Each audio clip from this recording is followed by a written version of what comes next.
ان الحمد للہ نحمده ونستعینه ونستغفره ونعوذ باللہ من شرور انفسنا ومن سیئات اعمالنا من يهده اللہ فلا مضل له ومن يضلل فلا هادی له واشهد ان لا الہ الا اللہ وحدہ لا شریک له واشهد ان محمدا عبدہ ورسولہ اما بعد فإن خیر الحدیث کتاب اللہ وخیر الہدی ہدی محمد صلی اللہ علیہ وآلہ وسلم وشر الامور محدثاتها وکل محدثۃ بدعہ وکل بدعۃ ضلالہ وکل ضلالۃ فی النار۔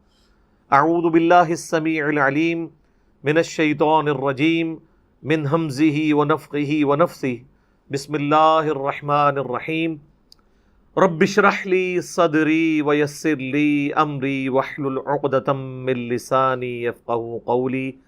بسم اللہ الرحمن الرحیم۔ ان اللہ وملائکتہ یصلون علی النبی یا ایہا الذین آمنوا صلوا علیہ وسلموا تسلیما۔ اللہم صل علی محمد وعلی آل محمد کما صلیت علی ابراہیم وعلی آل ابراہیم انک حمید مجید۔ اللہم بارک علی محمد وعلی آل محمد کما بارکت علی ابراہیم وعلی آل ابراہیم انک حمید مجید۔ اللہم ربنا آتنا فی الدنیا حسنۃ وفی الآخرۃ حسنۃ وقنا عذاب النار۔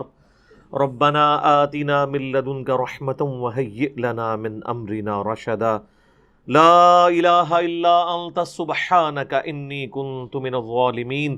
حسبنا اللہ ونعم الوکیل۔ یا حی یا قیوم برحمتک استغیث ولا حول ولا قوة الا باللہ العلی العظیم۔ ربنا آتنا من لدنک رحمہ وہیئ لنا من امرنا رشدا۔ آمین۔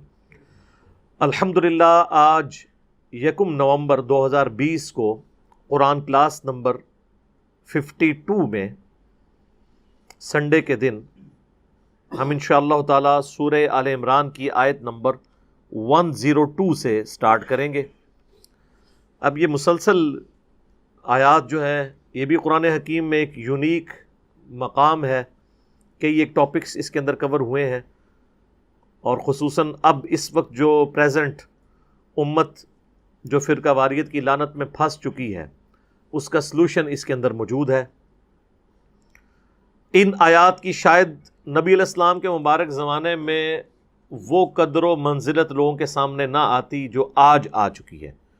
اس زمانے میں ظاہر ہے کہ ایک ہی لیڈر، ایک ہی کتاب، ایک ہی پیغمبر کے ماننے والے لوگ، فرقہ واریت نہیں تھی، لیکن آج آپ دیکھیں کہ امت کہاں تک پہنچ چکی ہے۔ اعوذ باللہ من الشیطان الرجیم۔ بسم اللہ الرحمن الرحیم۔ یا ایہا الذین آمنوا اتقوا اللہ حق تقاتہ۔ اے ایمان والو اللہ سے ڈرو جیسا کہ اس سے ڈرنے کا حق ہے، اس کا تقوی اختیار کرو جیسا کہ تقوی اختیار کرنے کا حق ہے۔ ولا تموتن الا وانتم مسلمون۔ اور دیکھنا تمہیں موت نہ آئے مگر اس حال میں کہ تم اللہ کے تابع فرمان ہو کر، مسلم ہو کر مرنا۔ یہاں پہ مسلم جو ہے وہ اپنی لغت کے معنوں میں ہے، ڈکشنری کے معنوں میں مسلم کہتے ہیں سر تسلیم خم کرنے والا، جو اپنے آپ کو کسی اور کے حوالے کرتے ہیں۔ ہم اپنے آپ کو مسلم کیوں کہتے ہیں؟ کہ ہم اپنی رضا اپنے رب کے حوالے کرتے ہیں، کہ جیسا رب کی مرضی اس کے مطابق ہم چلیں گے، اس لیے ہم اپنے آپ کو کہتے ہیں مسلم، اپنی ول کسی اور کو سبمٹ کرنے والا۔ اسلام ہے to submit your will to اللہ، اپنی مرضی اللہ کے حوالے کرنا، یہ ہے اسلام، اور جو یہ کرنے والا ہوتا ہے وہ مسلم کہلاتا ہے۔ تو مسلم کا مطلب صرف اللہ اور اس کے رسول کو ماننے والا نہیں، بلکہ اللہ اور اس کے رسول عز و جل و صلی اللہ علیہ وآلہ وسلم کی مرضی کے مطابق بھی چلنے والا ہو، ورنہ تو وہ کاغذی مسلم ہی ہوگا۔ تو اللہ تعالیٰ ہمارا ہے کہ اللہ سے ایسا ڈرو کہ جیسا کہ ڈرنے کا حق ہے. اب اللہ سے ڈرنے کا حق آپ کو دنیاوی مثال میں ہی سمجھا سکتے ہیں.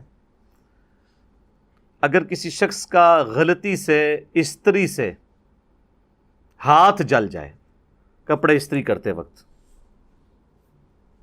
اور اس کا زندگی کا وہ پہلا ایکسپیرینس ہو، تو وہ کبھی ٹھنڈی استری کو بھی ہاتھ نہیں لگائے گا. وہ اس استری سے ویسا ڈرے گا جیسا کہ ڈرنے کا حق ہے.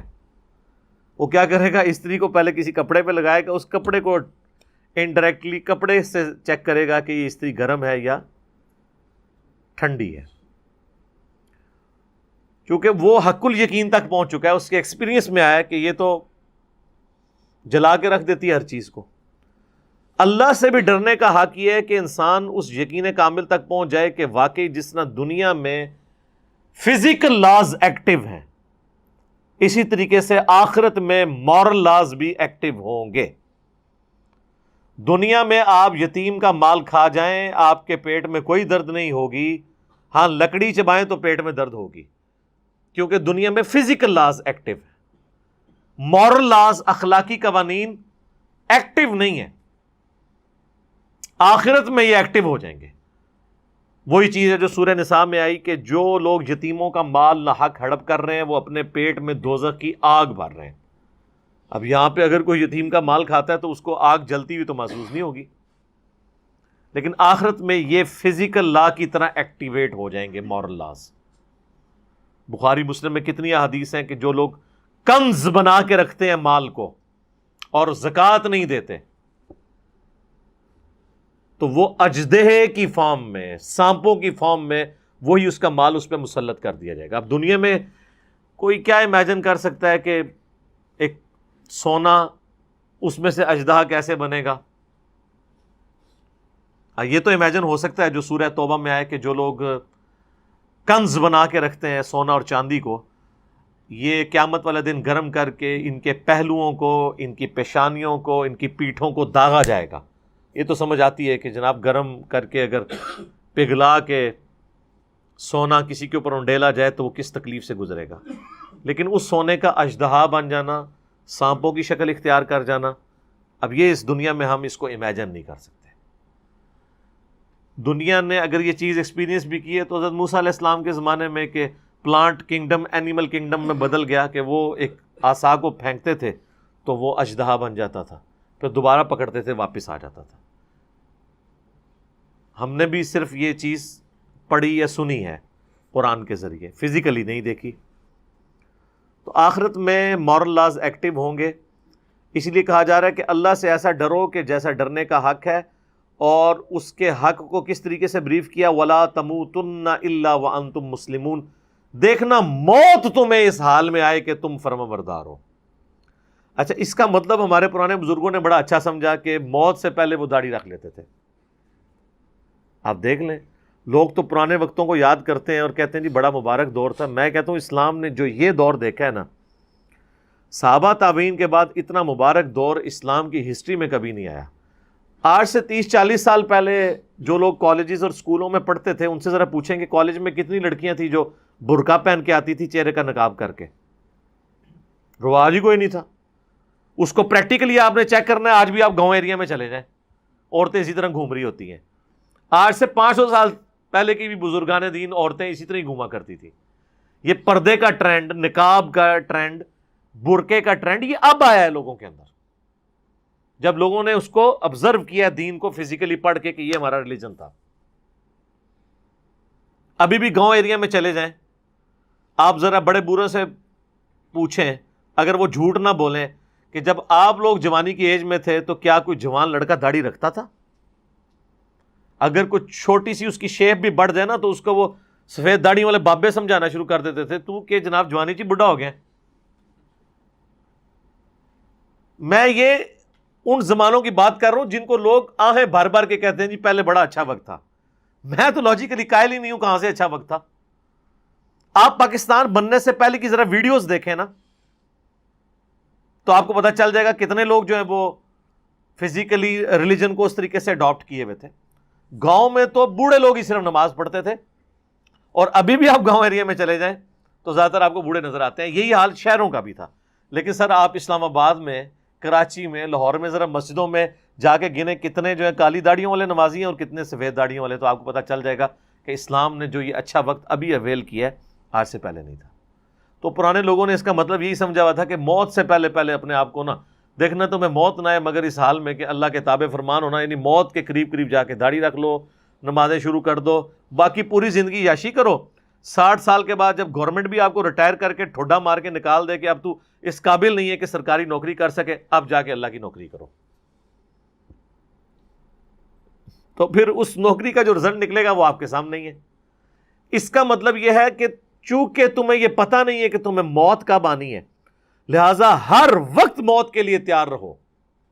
کسی کو نہیں پتا اس کی موت کس وقت آنی ہے. تو کہا جا رہا ہے دیکھنا تمہیں موت نہ آئے مگر یہ اس حال میں کہ تم اللہ کے تابع فرمان ہو. تو کوئی شخص بتا سکتا ہے کہ مجھے موت کب آنی ہے؟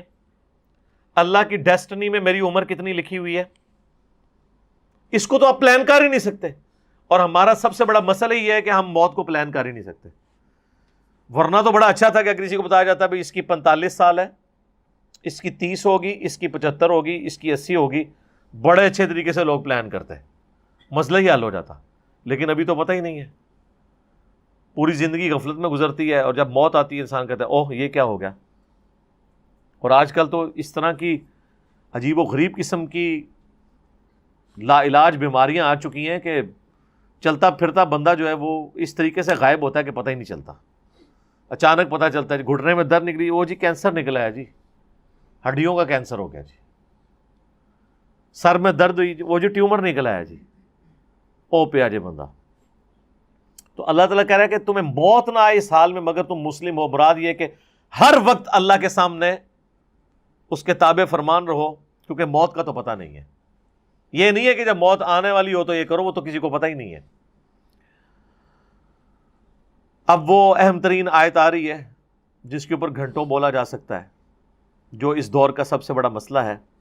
وَاعْتَصِمُوا بِحَبْلِ اللَّهِ جَمِيعًا وَلَا تَفَرَّقُوا.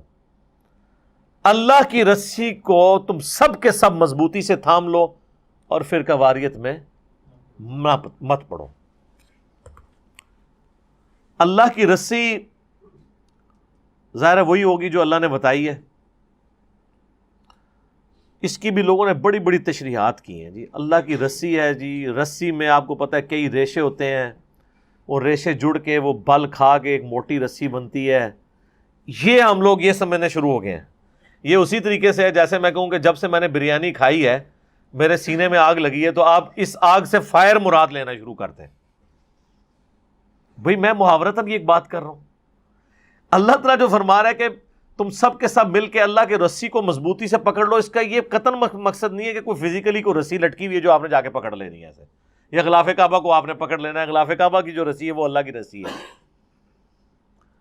یہ تو اس کا مقصد ہی نہیں تھا. وہ کہتے ہیں جی ایک بزرگوں کی محبت کی رسی ہے، ایک جو ہے وہ صحابہ کی محبت کی، ایک نبی الاسلام کی محبت کی، اور اس طریقے سے وہ بس وہ محبت کے گرد ہی مننے والی گل کوئی نہیں، محبتاں نہیں ساری رسیاں بنا کے.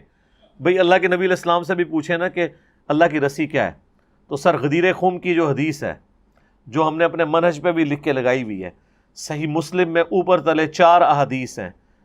فضائل علی والے چیپٹر میں انٹرنیشنل نمبرنگ کے مطابق 6225 سے 6228 تک نبی علیہ السلام نے اپنی وفات سے 2 مہینہ پہلے آلموسٹ حجۃ الوداع سے واپسی پر مکے سے مدینے آتے ہوئے خم نامی گاؤں میں خطبہ دیا. اسے غدیر خم کا خطبہ کہا جاتا ہے، اور الفاظ ہی بڑے کنکلوڈنگ ہے. اے لوگو آگاہ ہو جاؤ، میں بھی ایک انسان ہوں، قریب ہے کہ اللہ کا قاصد یعنی موت کا فرشتہ میرے پاس آئے اور میں اس کی دعوت قبول کر لوں. میں اپنے بعد تم میں 2 بھاری چیزیں چھوڑ کر جا رہا ہوں. ان میں سے پہلی چیز اللہ کی کتاب ہے، اس میں ہدایت ہے، اس میں نور ہے. تم اللہ کی کتاب کو پکڑو، اپنا تعلق اس کے ساتھ مضبوط کرو. اللہ کی کتاب اللہ کی رسی ہے. وَاعْتَصِمُوا بِحَبْلِ اللَّهِ جَمِيعًا وَلَا تَفَرَّقُوا. جو اسے پکڑے گا ہدایت پر ہوگا، جو چھوڑ دے گا گمراہ ہو جائے گا. تو نبی علیہ السلام نے قرآن کو اللہ کی رسی بتایا. بزرگ بابوں کی محبت، صحابہ کی محبت، اہل بیت کی محبت، اللہ کی محبت اور اس کے ریشے اور پتہ نہیں کیا کیا ایکویشنز، وہ محبتیں اپنی جگہ ہیں، لیکن اللہ کی رسی جو ہے وہ کتاب اللہ ہے۔ اور پھر فرمایا دوسری بھاری چیز میرے اہل بیت ہیں، میں اپنے اہل بیت کے معاملے میں تمہیں اللہ کا خوف دلاتا ہوں۔ 3 دفعہ فرمایا کہ میری وفات کے بعد ان کے ساتھ حسن سلوک کرنا۔ خوف دلاتا ہوں، یہ عربی میں ایک محاورتاً بات کی جاتی تھی، جب کسی کو ڈرانا ہوتا تھا تو میں تمہیں اللہ کا خوف دلاتا ہوں، اس میں اللہ کو ڈر جاؤ۔ اور زید بن ارقم کے الفاظ ہیں کہ نبی علیہ السلام قرآن کی ترغیب دلاتے رہے، بار بار ہمیں کہتے رہے اللہ کی کتاب، اللہ کی کتاب، اللہ کی کتاب۔ اور امت نے دیکھیں نہ کتاب پکڑی نہ اہل بیت کو چھوڑا، بالکل الٹ کام کیا، قرآن سے روگردانی کی اور اہل بیت کے ساتھ ظلم و ستم کیا۔ تو اللہ کی رسی، اللہ کی کتاب۔ پھر صحیح مسلم میں حدیث ہے القرآن حجت لک او علیک، قرآن قیامت کے دن یا تو تیرے حق میں حجت اور دلیل ہو جائے گی اللہ کی بارگاہ میں، یا تیرے خلاف دلیل بن جائے گی۔ مراد کیا؟ جو قرآن کے مطابق چلے گا قرآن گواہی دے گا کہ یہ میرے مطابق چلا، اور جو قرآن کے خلاف چلے گا تو قرآن اس کے خلاف دلیل بن جائے گا، اور صاحب قرآن بھی دلیل بنیں گے۔ سورۃ الفرقان آیت نمبر 30، وقال الرسول یا رب ان قوم اتخذوا هذا القرآن مہجورا۔ قیامت والے دن نبی علیہ السلام شکایت کریں گے کہ میری امت نے، میری قوم نے قرآن کو پیٹھ کے پیچھے ڈال دیا تھا۔ ہمیں صرف شفاعت کی حدیثیں بتائی گئی ہیں، اور جو شکایت کی آیتیں تھیں وہ نہیں بتائی گئی۔ یہ ایک آیت نہیں، کئی آیات ہیں۔ وہ سورہ نساء کی آیت نمبر 41 نہیں ہے؟ بخاری اور مسلم دونوں میں حدیث ہے اس آیت کے کانٹیکسٹ میں۔ عبداللہ ابن مسعود کہتے ہیں نبی علیہ السلام ممبر پہ تشریف فرما تھے، آپ علیہ السلام نے مجھے اپنے قریب بلایا اور فرمایا کہ عبداللہ میرے پاس آؤ اور مجھے قرآن سناؤ۔ تو کہتے ہیں میں نے عرض کیا اللہ کے محبوب علیہ السلام قرآن تو آپ پر نازل ہوا ہے، میں آپ کو قرآن سناؤں؟ تو آپ نے فرمایا مجھے دوسروں سے سن کر لطف آتا ہے۔ تو عبداللہ ابن مسعود کی آپ قسمت دیکھیں کہ رسول اللہ صلی اللہ علیہ وآلہ وسلم پر کتاب نازل ہوئی ہے، اور نبی علیہ السلام اپنے اوپر نازل ہونے والی کتاب عبداللہ ابن مسعود سے سن رہے ہیں۔ تو کہتے ہیں میں نے سورہ نساء کی تلاوت شروع کی، جب میں آیت نمبر 41 پہ پہنچا فَكَيْفَ إِذَا جِئْنَا مِن كُلِّ أُمَّةٍ بِشَهِيدٍ، وہ وقت کیسا ہوگا کہ جب ہم ہر امت میں سے ایک گواہ اٹھائیں گے، یعنی امت کا پیغمبر اٹھائیں گے کہ بتاؤ تمہارے امتیوں نے تمہیں کیا رسپانس کیا تھا، کس طریقے سے انہوں نے تمہارے ساتھ بیہیو کیا تھا جب تم میرے نمائندے بن کے گئے تھے۔ وَجِئْنَا بِكَ عَلَىٰ هَٰؤُلَاءِ شَهِيدًا، اور آپ کی امت پہ ہم آپ کو گواہ بنا کے اٹھائیں گے۔ بس یہ آیت جب یہاں آئی تو عبداللہ ابن مسعود کہتے ہیں نبی علیہ السلام نے کہا بس عبداللہ بس۔ کہتے ہیں میں نے حضور کی طرف دیکھا تو آپ کی آنکھوں سے مسلسل آنسو رواں تھے، آپ کی داڑھی بھی تر ہو گئی تھی کہ مجھے اپنی امت کے خلاف گواہی دینی پڑنی ہے قیامت والے دن، جن لوگوں نے میرا راستہ چھوڑا۔ اب دیکھیں کہ پیغمبر کتنے رقیق القلب ہوتے ہیں۔ ہمیں اگر قیامت والے دن یہ پتہ چلے نا کہ ہمارے دشمنوں کو سزا ہوگی تو ہم خوش ہوں گے، اور نبی علیہ السلام اس بات پہ رو رہے ہیں کہ مجھے اپنے دشمنوں کے خلاف یہ کہنا پڑنا ہے کہ یا اللہ یہ انہوں نے میری بات نہیں سنی، ان کو عذاب دے۔ حضور اس پہ رو رہے ہیں کہ یار وہ جو بھی ہیں میرے ہیں تو امتی ہیں۔ یہ فرق ہوتا ہے، انبیاء کتنے رقیق القلب ہوتے ہیں۔ تو یہ شکایت والی آیت ہے۔ تو قرآن اللہ کی رسی۔ اسی طریقے سے صحیح بخاری میں ایک حدیث ہے، مسلم میں بھی موجود ہے، متفق علیہ ہے۔ عبداللہ ابن ابی اوفا سے کسی نے پوچھا کہ نبی علیہ السلام نے کیا اپنا وصی خلیفہ کسی کو بنایا تھا جس کے لیے وصیت کی ہو؟ تو انہوں نے کہا رسول اللہ نے اپنا وصی کسی کو نہیں بنایا، البتہ ہمیں نبی علیہ السلام نے قرآن کے مطابق چلتے رہنے کی وصیت کی تھی۔ تو نبی علیہ السلام کا یہ خلیفہ قرآن ہے، وصی قرآن ہے۔ غدیر قوم پہ قرآن، حجۃ الوداع کا خطبہ اٹھا لیں۔ حجۃ الوداع کا جو خطبہ صحیح مسلم میں آیا نا 2950 انٹرنیشنل نمبر کے مطابق، جو نبی علیہ السلام کے حجۃ الوداع کی جو حدیث ہے کافی لمبی ہے، جو امام جعفر نے روایت کی اپنے باپ امام باقر سے، انہوں نے جابر بن عبداللہ سے، سیدنا حسین ابن علی کے جو پوتے ہیں امام محمد باقر بن علی بن حسین علیہ السلام، وہ بڑی دردناک حدیث ہے۔ جابر بن عبداللہ کو ملنے جاتے ہیں اور وہ نابینا ہو چکے ہوتے ہیں آخری عمر میں، ان کو پتہ چلتا ہے کہ رسول اللہ کا بچہ آیا ہے۔ رسول اللہ کا بچہ کون ہے؟ حضرت حسین کا پوتا محمد باقر بن علی بن حسین بن علی، کیونکہ حضرت حسین کا بیٹے تھے علی بن حسین امام زین العابدین، ان کے یہ بیٹے تھے امام محمد باقر. تو انہوں نے اتنا ان سے پیار کیا کہ ان کے گریبان کے بٹن کھولے اور اپنا ہاتھ اس کے سینے پہ رکھا، پیار کیا اور کہا تو میرے نبی کا بچہ ہے، پوچھ. تو ان کا کہ مجھے بتائیں چچا جان نبی علیہ السلام نے حج کیسے کیا تھا؟ تو وہ حج کی لمبی حدیث شروع ہوتی ہے. اس میں یہ بھی الفاظ ہیں کہ نبی علیہ السلام جب حجۃ الوداع کے موقع پر آپ نے خطبہ دیا ہمیں عرفات میں، تو آپ نے فرمایا اے لوگو، میں اپنے بعد تم میں وہ چیز چھوڑ کر جا رہا ہوں کہ جسے مضبوطی سے پکڑ لیا تو کبھی گمراہ نہیں ہوگے، اور وہ اللہ کی کتاب ہے. بس مسلم شریف میں حجۃ الوداع کے خطبے میں صرف قرآن ہے، سنت بھی اسی میں شامل ہے. ظاہر ہے قرآن ہی نے سنت کی طرف ہماری رہنمائی کی ہے. اور پھر جابر بن عبداللہ کہتے ہیں نبی علیہ السلام نے پھر صحابہ سے اجتماعی طور پہ پوچھا کہ کیا میں نے اللہ کا پیغام تم تک پہنچا دیا؟ تمام نے کہا یا رسول اللہ پہنچا دیا، بلکہ آپ نے ہماری پہنچانے کا حق ادا کیا، آپ نے ہماری خیر خواہی فرمائی اس معاملے میں. تو آپ نے 3 دفعہ یہ انگلی اٹھائی اور آسمان سے پھر صحابہ کی طرف کی، اللہم اشہد اللہم اشہد اللہم اشہد، اے اللہ گواہ ہو جانا کہ یہ مان رہے ہیں کہ میں نے جو اپنی رسپانسبلٹی تھی ان تک وہ کام پہنچا دیا. حجۃ الوداع میں بس اتنا ہی خطبہ ہے. بخاری اور مسلم میں ہے کہ حجۃ الوداع یوم عرفہ سے اگلے دن پھر آپ نے خطبہ دیا ہے، وہ منا میں دیا جہاں پہ قربانی ہوتی ہے، اور وہ خطبہ بخاری میں بھی ہے اور مسلم میں بھی. وہ بھی آپ کو حج والے چیپٹر میں مشکات کے اندر وہ والا خطبہ بھی مل جائے گا، جس میں آپ علیہ السلام فرمایا تھا آج کون سا دن ہے، یہ کون سی جگہ ہے، یہ کون سا مہینہ ہے. تو سارے خاموش رہے. پھر آپ نے فرمایا کہ کیا یہ ذوالحجہ کا حرمت والا مہینہ نہیں ہے، یہ شہر مکہ حرمت والا نہیں ہے، اور آج کا دن جو ہے وہ یعنی یوم النحر کا دن، 10 ذوالحجہ کا دن. اور پھر آپ علیہ السلام نے فرمایا کہ زمانہ گھوم گھما کے اسی جگہ پہ واپس آ گیا ہے جہاں سے اللہ نے سٹارٹ کیا تھا کہ سال کے 12 مہینے ہیں، 4 حرمت والے ہیں. چونکہ وہ عرب کے لوگوں نے اس کو آگے پیچھے کرنا شروع کر دیا تھا نا. سورہ توبہ میں بھی ذکر آتا ہے کہ وہ اپنی مرضی سے مہینوں کو آگے پیچھے کر دیتے تھے. پھر اس میں کئی ایک باتیں آپ نے فرمایا تمہاری جان، مال، عزت، آبرو ایک دوسرے پہ اسی طریقے سے حرام ہے جس طرح کہ یہ آج کا یہ دن ہے، یہ شہر مکہ ہے، یہ مہینہ حرمت والا ہے. پھر آپ علیہ السلام نے پوچھا کہ کیا میں نے اللہ کا پیغام تم تک پہنچا دیا؟ سب نے کہا پہنچا دیا. پھر آپ نے اسی طرح کہا کہ اللہ گواہ رہنا. اور پھر اس کے آگے الفاظ ہیں کہ اب یہ تمہاری ذمہ داری ہے کہ جو بات تم تک پہنچی ہے اس کو تم نے دوسرے لوگوں تک پہنچانا ہے. جو اس امت کی ذمہ داری ہے وہ آگے آ بھی جائے گی. لوگ یہ سمجھتے ہیں کہ اس امت کی فضیلت نبی علیہ السلام کے امت ہونے کی وجہ سے ہے، حالانکہ اس امت کی فضیلت نبی علیہ السلام کی ختم نبوت کی وجہ سے ہے کہ چونکہ رسول اللہ کے بعد اب کسی نے پیغمبر نہیں آنا، لہٰذا نبیوں والا کام امت کو ٹرانسفر ہوا ہے.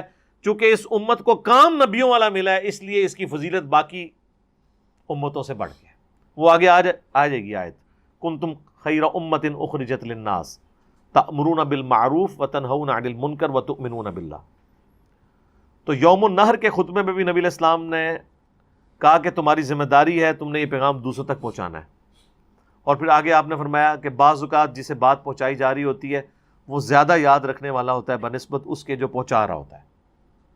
اور واقعی یہ بات بھی رسول اللہ کی صحیح ثابت ہوئی کہ جن تک بات پہنچی تھی انہوں نے زیادہ اہتمام سے اس بات کو سنبھالا. آج ہم جن لوگوں کی کتابیں یہاں سجائے بیٹھے ہیں یہ سب کے سب نان عرب ہیں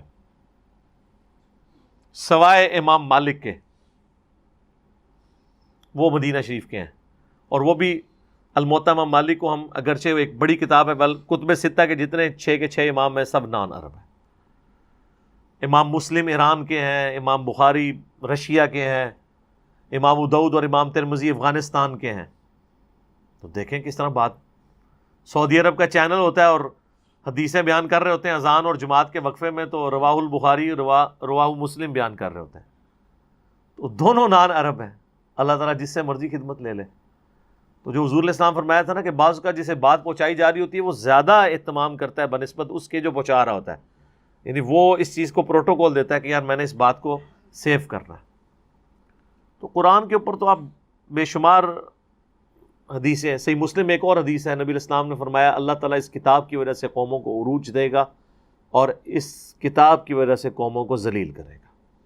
جس کو ڈاکٹر اقبال نے شعر میں بھی سمایا ہے، وہ زمانے میں معزز تھے مسلمان ہو کر، اور تم خوار ہوئے تارک قرآن ہو کر. یہ مسلم شریف کی حدیث ہے کہ اللہ تعالیٰ اس کتاب کے ذریعے قوموں کو عروج دے گا اور اس کتاب کے ذریعے قوموں کو زوال دے گا، یعنی جو عمل کریں گے. المستدرک للحاکم میں جو حجۃ الوداع کا خطبہ ہے اس میں الفاظ ہیں، اپنے بعد دو چیزیں چھوڑ کے جا رہا ہوں، ایک اللہ کی کتاب اور دوسرے اس کے نبی کی سنت. ان کو مضبوطی سے پکڑ لینا، تم کبھی گمراہ نہیں ہوں گے. اب دیکھ لیں لوگوں نے کتاب اللہ اور سنت کو چھوڑ کے اپنے اپنے بزرگ بابوں کی تعلیمات پکڑی ہوئی ہیں. جب ہم لوگوں کو بتاتے ہیں کہ یہ اس طرح نہیں اس طرح، کہتے ہیں یہ کتنے لکھے ہے؟ انہوں نے پوچھو تسی آج تک جو کوئی سانو دس دے رہے ہو وہ کتنے لکھیا سی؟ تانوں نہیں کدے خیال آیا کہ بھی تسی جو کوئی سانو دس دے رہے ہو بچپن تو وہ کدھر لکھیا تکیا سی جے؟ نہیں، ساڈے کول کوئی لکھیا منگدے ہو، اسی تو پھر بھی دکھا دیں گے. لیکن سوچن تھنک آؤٹ آف باکس کرے کہ جو آپ کو کہہ رہے ہیں کتنے لکھے ہے، انہوں نے پوچھ تسی جو کچھ کر رہے ہو وہ کتنے لکھے ہے.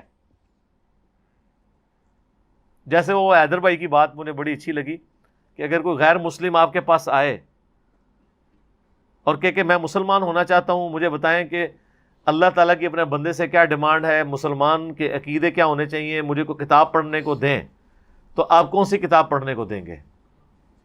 قرآن. یہ نہ فضائل مال ہی پڑھا دو.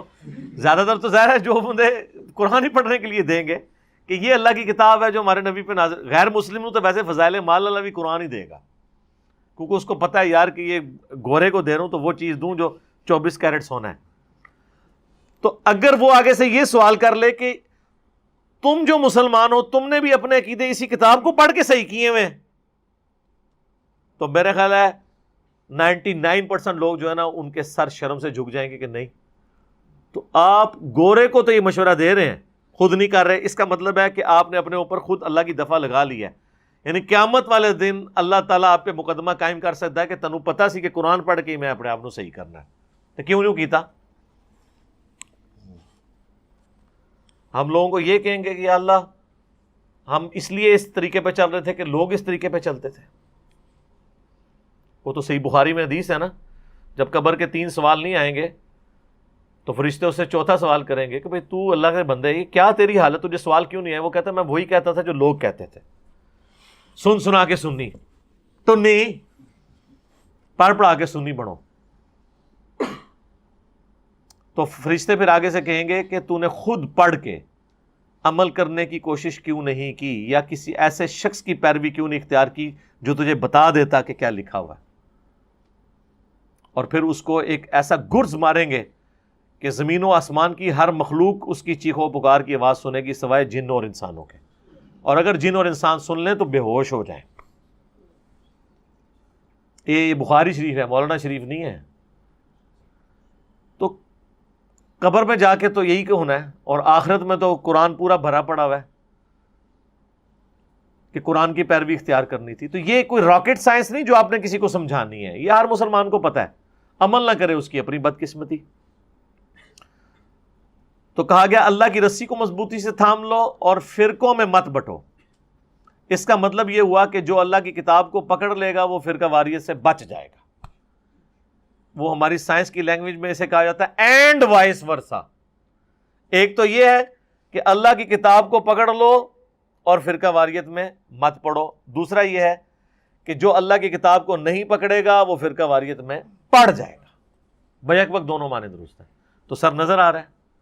آج کسی کو کہنا اپنے عقیدے قرآن کے مطابق کریں، قرآن کو ترجمے سے پڑھیں، تو آگے آپ دیکھیں یعنی آپ کے علماء ہی آپ کو منع کرنا شروع کر دیں گے.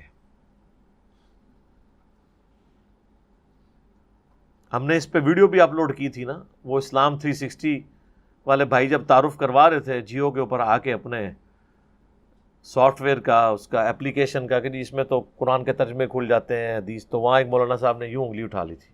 لیکن تو بس دیکھ لو دشمن ادھر ہی بیٹھے ہوئے. اچھا اتنی حیران کن بات ہے، اگر ہمیں کوئی یہودی عیسائی کہنا قرآن نہ پڑھنا گمراہ ہو جاؤ گے، ہم اس بات کو کتنا برا مانیں گے. یہی بات مولوی کہہ دیتا ہے نا، تو ہم اپنے بچوں کو بھی یہ سکھاتے ہیں کہ ڈائریکٹ نہیں پڑھنا. اچھا یہ ابھی تک یہ سکھاتے آ رہے ہیں ان کو کہ یار انڈائریکٹ پڑھا دو، یار آپ پڑھ لو سانو پڑھا دو، کوئی نہیں. تو یہ صرف ایک علمی شہوت ہے، علمی ڈسکشنیں ہیں، کرتے رہتے ہیں، نکالتے اس میں سے کچھ بھی نہیں ہے. یا تو نا پریکٹیکلی کر کے بھی کوئی بتائیں، کہانیاں کرائی ہوئی ہیں ایک دوسرے کو. وَاذْكُرُوا نِعْمَةَ اللَّهِ عَلَيْكُمْ، اور یاد کرو اللہ کی اس نعمت کو جو اس نے تم پر کی. اِذْ كُنْتُمْ أَعْدَاءً فَأَلَّفَ بَيْنَ قُلُوبِكُمْ، کہ تم آپس میں دشمن تھے تو اللہ نے تمہارے دلوں کو ایک کر دیا، محبت ڈال دی اس کے اندر. عرب کے لوگ کس طرح لڑتے تھے چھوٹی چھوٹی بات کے اوپر، اسلام نے ایک کامن بانڈ کے طور پر ان کو جمع کر دیا. فَأَصْبَحْتُمْ بِنِعْمَتِهِ إِخْوَانًا، اور اللہ کے احسان کی وجہ سے تم بھائی بھائی بن گئے. اسلام اتنا زبردست بانڈ کہ وہ عرب کے اجڑ لوگ، چھوٹی چھوٹی بات پہ مرنے مارنے پہ اترنے والے لوگ، اسلام نے ان امیین کو جو پڑھے لکھے بھی نہیں تھے چینج کر کے رکھ دیا. اس پہ ہمارے ایک بھائی نے وہ کلپ بھی اپلوڈ کیا جب عرب میں قرآن آیا. ہدایہ پورٹل کے اوپر آپ دیکھ لیں کس طریقے سے اس قرآن نے چینج کیا ہے اس دنیا کو. وَكُنْتُمْ عَلَى شَفَا حُفْرَةٍ مِّنَ النَّارِ، اور تم تو آگ کے گڑھے کے کنارے پہ پہنچ چکے ہوئے تھے، یعنی دوزخ میں گرنے والے تھے اپنی گمراہیوں کے سبب. فَأَنْقَذَكُم مِّنْهَا، تو اس نے تمہیں بچا لیا، یعنی رسول اللہ صلی اللہ علیہ وآلہ وسلم کو بھیج کے تمہیں ہدایت دے دی.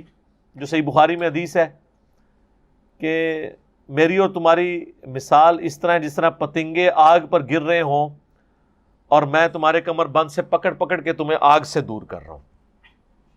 تم پتنگوں کی طرح آگ پہ یعنی جہنم کی آگ پہ گر رہے ہو. تو نبی علیہ السلام نے مثال دی کہ میں تمہیں بچانے والا ہوں. تو اللہ تعالیٰ نے رسول اللہ صلی اللہ علیہ وآلہ وسلم کو وسیلہ اور ذریعہ بنایا اس انسانیت کو دوزخ میں گرنے سے بچانے کا.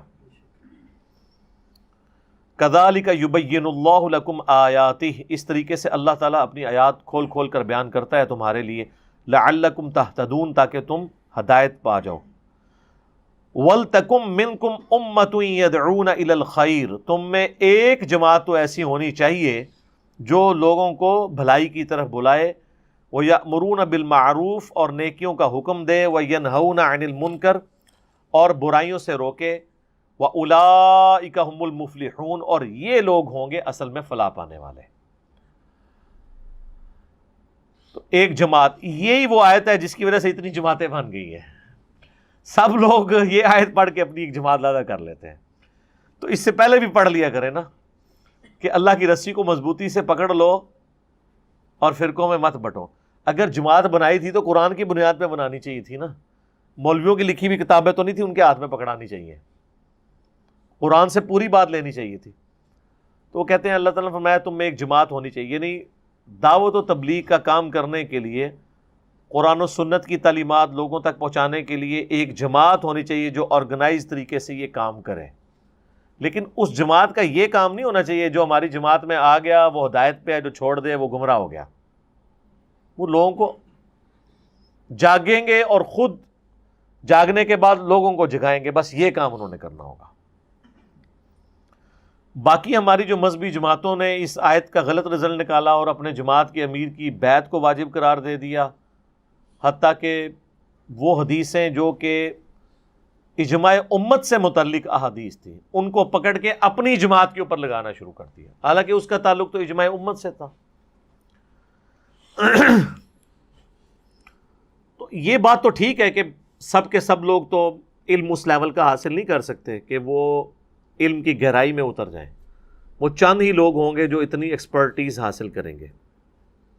ہم نے کبھی یہ نہیں کہا کہ ہر بندہ فلاسفر بن جائے گا، لیکن ہم یہ کہتے ہیں کہ ہر انسان کو آخرت میں کامیابی کے لیے جو بیسک نالج چاہیے نا وہ ہر بندہ حاصل کر سکتا ہے. اس کے لیے کوئی راکٹ سائنس نہیں ہے. البتہ جو دقیق مسائل ہیں، دور حاضر کی ایشوز اٹھتے ہیں، فتنے اٹھتے ہیں، ان کو دبانے کے لیے قرآن اور سنت کے کراس ریفرنسز لے کے ایک آپٹیمل سلوشن دینا، تو سر اس طرح کا تو بندہ آپ اپنے علماء میں سے بھی کوئی چیدہ نکالیں گے. جو علماء ڈگری ہولڈر ہیں وہ یہ کر کے بتا سکتے ہیں، یہ تو وہ بھی نہیں کر رہے. وہ بھی خود ناقل بنے ہوئے ہیں اپنے بڑے علماء کے. آپ دیکھ لیں دیوبندی ہیں، وہ بات کریں گے کہیں گے مفتی تقی عثمانی صاحب نے فتویٰ دیا ہے. ان کا مفتی بھی یہی کہہ رہا ہوگا اور عام آدمی بھی. تو یہ مفتی کس چیز کی ڈگری لے کے نکلے ہوئے ہیں؟ ان کا اپنا کوئی دماغ نہیں، اس بھیجے سے کچھ نہیں سوچتے ہیں، یہ خود بھی ناقل ہی بنے ہوئے۔ تو یہ بات درست ہے کہ ہر بندہ اس لیول پہ نہیں جا سکتا۔ صحیح مسلم میں حدیث ہے کہ دانائی بھی تقدیر سے ہے، ہر شخص عقل میں بھی برابر نہیں ہے، لیکن جو بیسک عقل ہے آخرت کی کامیابی کے لیے اس میں سب برابر ہے۔ اور یہ کوئی ناانصافی والی بات نہیں ہے، ورنہ تو اس سے بڑی بات ہے کہ ہر بندہ تو پیغمبر بھی نہیں ہے نا۔ اب ایک بندہ یہ رونا پیٹنا لے کے بیٹھ جائے کہ مجھے اللہ نے موسیٰ کیوں نہیں بنا دیا۔ will of God لا یسأل عما یفعل وہم یسألون، اللہ کو کوئی نہیں پوچھ سکتا کہ اس نے یہ کام کیوں کیا، وہ ہر ایک کو پوچھے گا بھی اس نے یہ کام کیوں کیا۔ will of God تو پھر ہر جگہ آتی ہے، وہ تو بین ہے اس چیز کو سوچنا، لیکن گیون سرکمسٹانسز میں چاہے کوئی کافر ہے، مسلم ہے اور کسی بھی فرقے میں، اس کو اللہ نے اتنی عقل ضرور دی ہے کہ وہ توحید تک، آخرت تک، پیغمبر تک تھوڑی سی ایفرٹ کر کے پہنچ سکتا ہے۔ اچھا، اکثر لوگ آ کے مجھ سے سوال کر رہے ہوتے ہیں، جی وہ جی ہندوؤں کا کیا قصور ہے، جی وہ ہندوؤں کے گھر پیدا ہوئے۔ میں تو کہتا ہوں میرا کیا قصور ہے کہ میں جو ہے مسلمانوں کے گھر پیدا ہوا ہوں، ان مسلمانوں کے گھر کہ جنہوں نے ہمیں بچپن سے یہ سکھایا کہ قرآن حدیث ڈائریکٹ نہ پڑھنا گمراہ ہو جاؤ گے، جنہوں نے ہمیں بزرگ پرستی سکھائی، تو میرا کیا قصور تھا۔ اچھا، لوگ کنکلوڈ کر بیٹھے ہیں کہ ہم مسلمانوں کے گھر پیدا ہوئے ہیں تو اسی ٹھیک ہو گئے۔ حالانکہ آپ لاجیکلی سوچیں، ایک شخص جو ریگستان میں پیاسا مر جائے اس پہ زیادہ دکھ ہوگا آپ کو، یا جو دریا کے کنارے پیاسا مر جائے اس پہ زیادہ دکھ ہوگا؟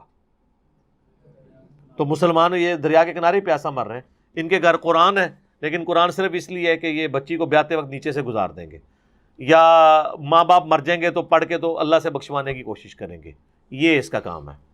تو یہ تو پیاسے یہ مر رہے ہیں مسلمان، کافروں کی فکر چھوڑو، اپنی فکر کرو۔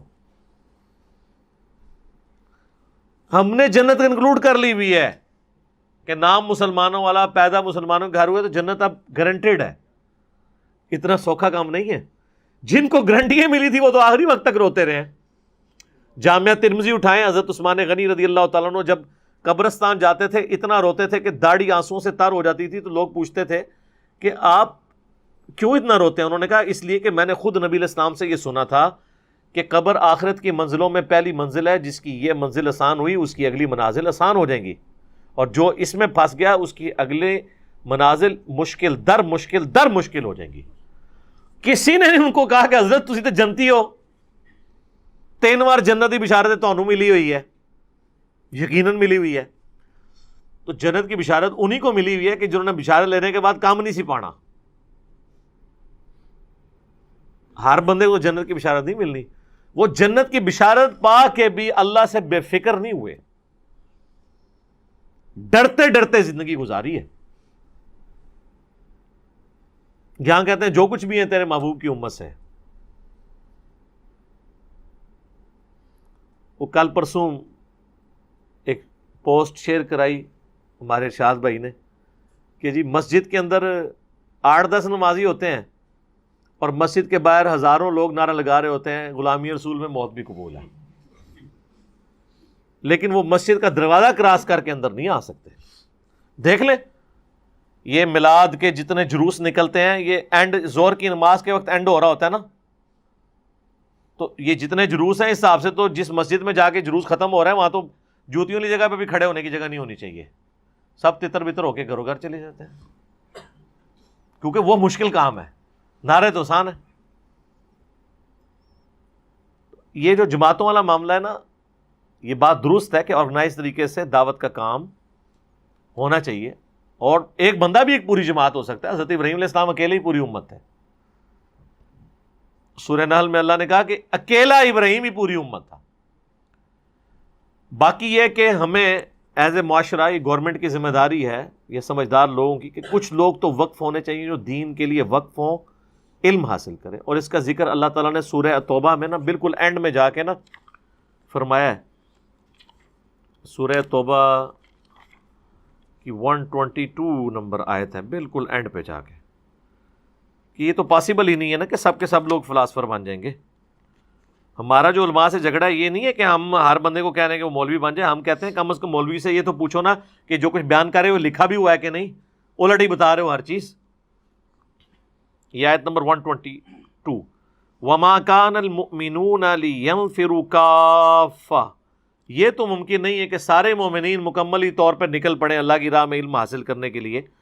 فلولا نفر من کل فرقۃ منہم طائفۃ لیتفقہوا فی الدین، تو کیوں نہیں ایسا ہو رہا کہ ہر گروہ میں سے ایسے لوگ نکلیں، ہر قبیلے میں سے، کمیونٹی میں سے، جو دین کی فقہ، دین کی سمجھ بوجھ، یہ فقہ انفی نہیں ہے، سمجھ بوجھ حاصل کریں. لِيُنذِرُوا قَوْمَهُمْ إِذَا رَجَعُوا، تاکہ وہ اپنی قوم کو پھر جا کے آخرت کا ڈر سنائیں، ان کی تربیت کریں جب وہ واپس پلٹیں. الیہم، ان کی طرف، لعلہم یحذرون، تاکہ وہ بھی آخرت کی تیاری کر سکیں، اللہ سے ڈر جائیں. تو اللہ تعالیٰ بھی یہ چیز ایڈمٹ کر رہا ہے کہ ہر بندہ ایک لیول کا نہیں ہے. سر چھوڑ دیں، دنیا کا سب سے بہترین ٹیچر انسانی تاریخ میں کون ہے؟ نبی صلی اللہ علیہ وسلم. لیکن خلفۂ راشدین پھر بھی 4 ہی نکلے ہیں. ابو بکر، عمر، عثمان و علی 4 ہی ہیں. 1.25 لاکھ میں سے وہ جو ٹاپ کے ہیرے ہیں وہ 4 ہی ہیں. ورنہ اتنا بڑا ٹیچر ہو تو کچھ 4-5 ہزار بندہ تو اس میں سے اس طرح کا نکلنا چاہیے تھا نا. یہ پاسبل نہیں ہوتا. اللہ نے سب کو ایک طرح کا بنایا نہیں ہے. اتنے بڑے بڑے ٹیچر بھی ہیں نا، ان کے بھی اسٹوڈنٹ میں سے چند ایک لوگ ہیں جو اوپر آتے ہیں. تو وہی اللہ کی ریکوائرمنٹ ہے. انہوں نے باقیوں کو ایجوکیٹ کرنا ہوتا ہے. مولانا مودودی رحمہ اللہ کی برسی کے اوپر ایک پروگرام آج ٹی وی والوں نے لگایا، جس پہ غامدی صاحب سے مودودی صاحب کے بارے میں پوچھا گیا. حالانکہ ان کے نظریات میں اختلاف بھی ہے، استاد شاگرد کا رشتہ تو ہے، علمی اختلاف ہے. تو اس نے یہ سوال کیا کہ بھئی یہ ہماری کالجز، یونیورسٹیز کیوں نہیں مودودی جیسے لوگ پروڈیوس کر رہی؟ انہوں نے کہا اس طرح کے لوگ کالجز اور یونیورسٹیز نہیں پروڈیوس کر سکتی، بلکہ کالجز اور یونیورسٹیز اس لیے بنائے جاتے ہیں کہ اس طرح کے لوگ جو مبعوث ہوتے ہیں نا، ان کی تعلیمات کو آسان فہم کر کے باقی لوگوں کو سکھایا جائے. وہ تو خود ایک اپنی ذات کے اندر ایک پوری امت ہوتے ہیں، ان کے اوپر پی ایچ ڈیز ہو رہی ہوتی ہیں. تو یہ لوگ پروڈیوس نہیں کیے جا سکتے. ہزاروں لوگ ایک یونیورسٹی سے پڑھ کے نکلتے ہیں، لیکن نیوٹن اور آئنسٹائن تو بڑے تھوڑے لوگ ہی بنتے ہیں. گاڈ گفٹڈ صلاحیتیں ہوتی ہیں. اگر یونیورسٹیز اور کالجز نیوٹن اور آئنسٹائن بنا سکتی ہوتی تو آئنسٹائن کو دوسرا بھی پیدا ہو گیا ہوتا. آج تو اس سے بھی ایڈوانس یونیورسٹیز ہیں. یہ گاڈ گفٹڈ صلاحیتیں ہیں. تو اس طرح اللہ تعالیٰ نے فرمایا یہ پاسبل نہیں ہے کہ سب لوگ یہ حاصل کریں، چند لوگ نکلیں وہ باقی لوگوں کو جا کے سکھائیں. وَلَا تَكُونُوا كَالَّذِينَ تَفَرَّقُوا، یہ سخت ترین آیت ہے فرقہ واریت کے خلاف پورے قرآن میں. اچھا لوگوں میں تو مشہور ہو گئی ہے 103 نمبر آیت سورہ آل عمران کی، وَاعْتَصِمُوا بِحَبْلِ اللَّهِ جَمِيعًا وَلَا تَفَرَّقُوا. حالانکہ یہ جو 105 نمبر آیت ہے نا، 2 آیات آگے جا کے اس سے زیادہ سخت ہے. وَلَا تَكُونُوا كَالَّذِينَ تَفَرَّقُوا وَاخْتَلَفُوا مِن بَعْدِ مَا جَاءَهُمُ الْبَيِّنَاتُ.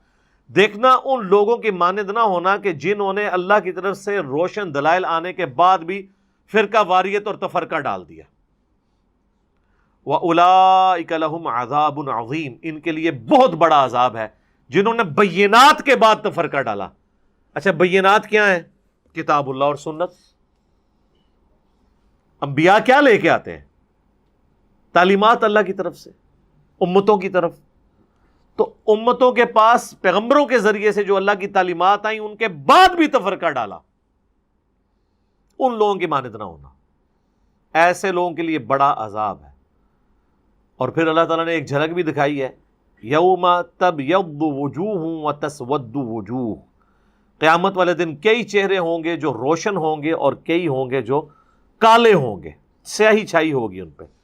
فَأَمَّا الَّذِينَ اسْوَدَّتْ وُجُوهُهُمْ، تو ایسے لوگ جن کے چہرے سیاہ ہوئے ہوں گے، ان سے کہا جائے گا اکفرتم بعد ایمانکم، کیا تم نے ایمان لانے کے بعد کفر کیا؟ فذوقوا العذاب بما کنتم تکفرون، تو اب چکھو اس عذاب کا مزہ جو تم نے دنیا میں کفر کی روش، ناشکری کی روش اختیار کی. اچھا یہ کیا بات ہو رہی ہے کہ ایمان لانے کے بعد کفر اختیار کیا؟ آپ لوگ شاید یہ سمجھ رہے ہوں کہ ایمان لائے بعد میں وہ کافر ہو گئے. نہیں،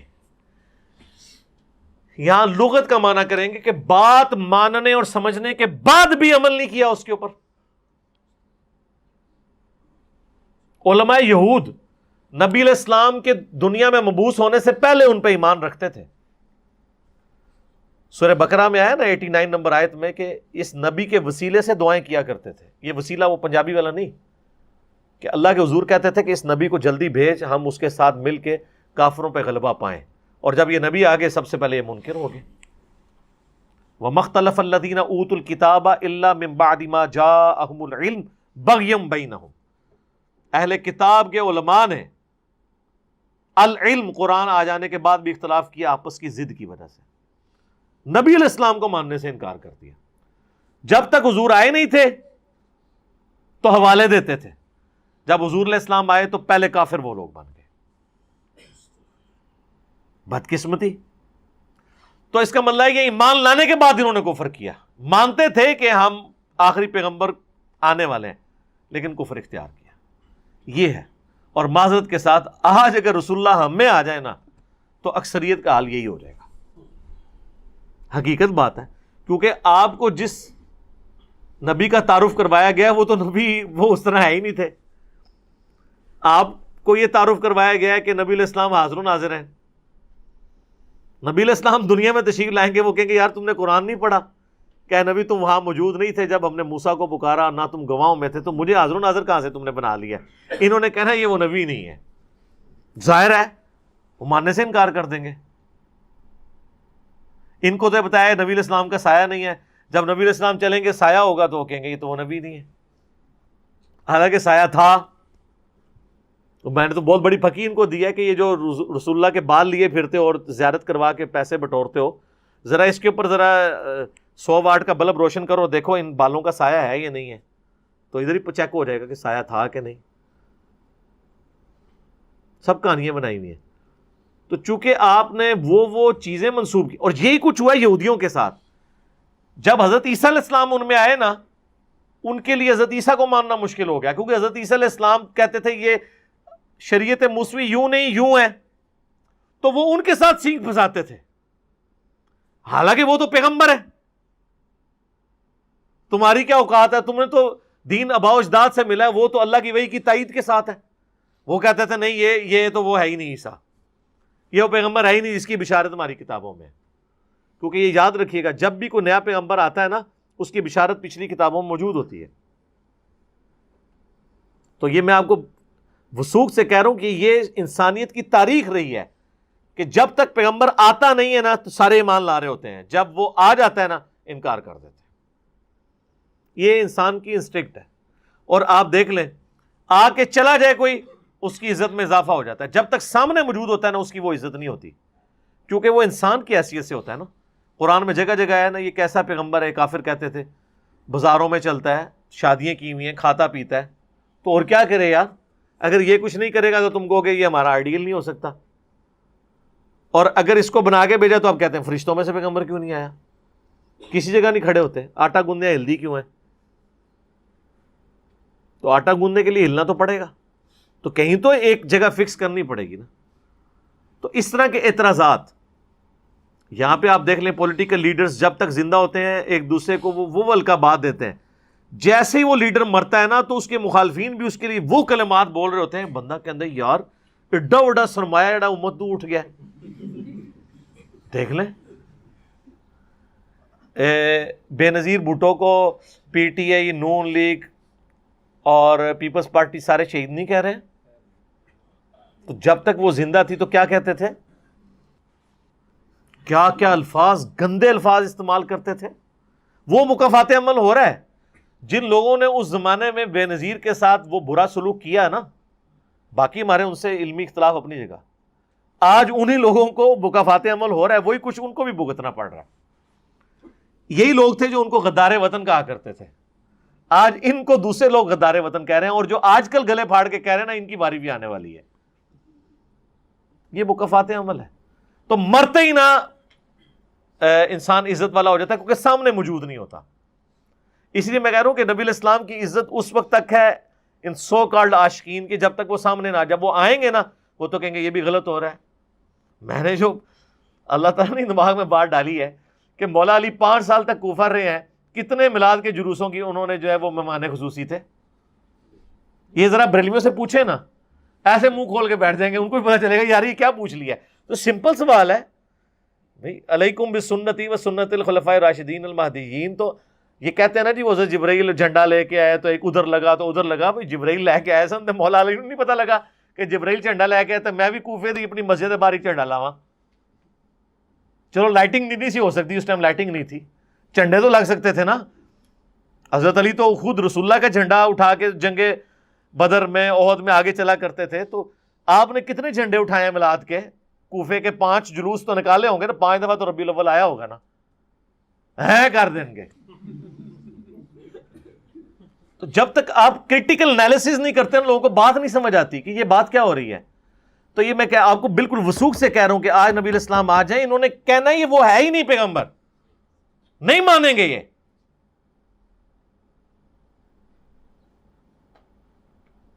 بہت امت کا جو حال ہو چکا ہے نا, پھر لوگ کہتے ہیں نا میٹھی میٹھی باتیں کریں. کیا چھوڑا ہے آپ نے میٹھی بات کرنے کے لیے؟ میٹھی بات تو اس وقت ہو سکتی ہے جب نبی علیہ السلام مسجد نبی میں بیٹھے ہوں, سب حشاش بشاش چل رہے ہوں, سارے ایک نبی کی بات مان رہے ہوں, کوئی دوسری بات نہ کر رہا ہو. جو مسئلہ کنفلکٹ ہے جا کے رسول اللہ سے کہیں, رسول اللہ کہنے یہ یوں نہیں یہ یوں ہے, تو بات مان لیں. یہ وہ دور ہے کہ اس میں یہ پاسبل ہے؟ اٹ پٹو تو ایک مولوی ملتا ہے, نواں مسئلہ تو ہم دستا ہے.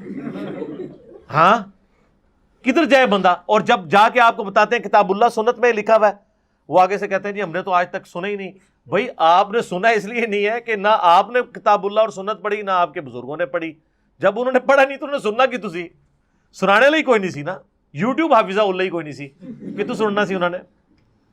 یہ تو آج ہے نا کہ زمین نے اپنے خزانے اگل دی ہیں, ورنہ ہماری بھی یہ دعوت اسی پلیٹ فارم پہ دفن ہو جانی تھی. اتنے شہروں میں ملکوں میں جو آگ لگی ہوئی ہے کہ جناب وہ ایک منڈا آیا جی, اور جی وہ کسی نے نہیں چھڑتا جی, ٹھیک ہے, یہ کچھ ہونا تھا. یہ منڈے نے بہت پہلے آ جانا سی, یوٹیوب ہوتی تھے.